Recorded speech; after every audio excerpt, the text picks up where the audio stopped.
Ginabanta nga nagdangat sa 10,000 pesos ang balor na ginbilin nga halit sa nagluntad nga sunog sa isa ka upholstery shop sa Barangay Palagon sa banwa sang Pavia.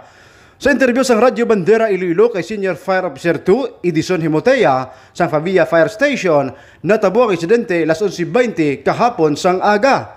Base sa investigasyon sa otoridad, nagumpisa ang kalayo sa wood kiln dryer.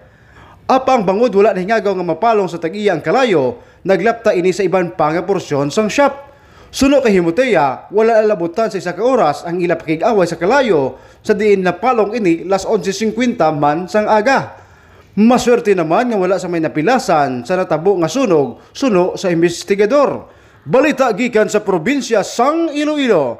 Ini si Arnold Cantores Sokenya, nagabandera sa matuod nga serbisyo publiko kag kalingawan sa Iloilo, Radyo Bandera.